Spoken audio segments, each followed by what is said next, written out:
রাইত নিজের নিয়মেই নামে, আর জঙ্গলের শব্দ জঙ্গলের নিয়মেই বাজে। তুই শহরের পোলা, এইগুলোর মর্ম বুঝবি না, চুপচাপ আয়।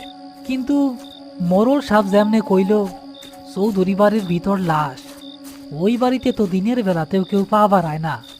লোকে কয় বাড়ির দেওয়ালে কান পাতলে নাকি মানুষের গংরানির শব্দ পাওয়া যায়। মানুষের গোংরানি তো শুনস নাই, কিন্তু মোরা মানুষের চুপ থাকাটা দেখছস কোনো দিন? কিছু লাশ আছে যারা ময়রাও কথা কয়, তাদের ফরিদটা কথা কয়, তাদের জখম কথা কয়। আমরা হইলাম সেই লাশের কথার অনুবাদক। চল।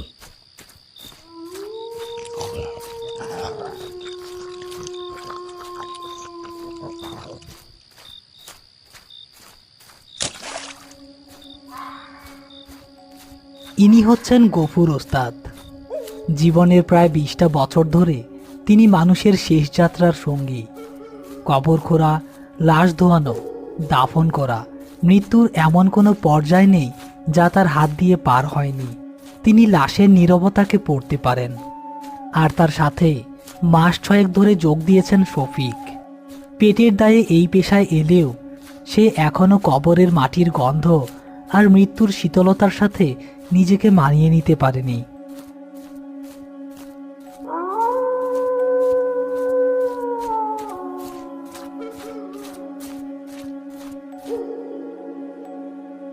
বিশাল এক জমিদার বাড়ির কঙ্কালসার অবয়ব অন্ধকারে দাঁড়িয়ে আছে। বাড়ির দেয়ালে বট অসত্যের শিকড় সাপের মতো জড়িয়ে আছে।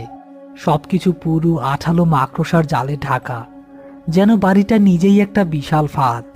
হ্যারিকেনের আলোয় সেই জালগুলোর উপর মতো চকচক করছে।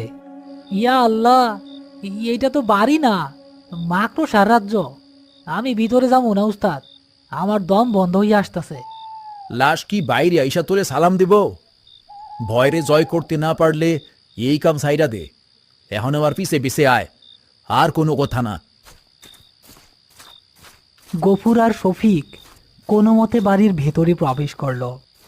ভেতরে পচা কাঠ আর স্যাঁতস্যাঁতে মাটির গন্ধ।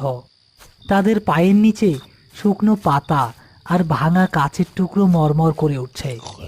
আর সেই কিটকিটে শব্দটা এখন আরো কাছে। মনে হচ্ছে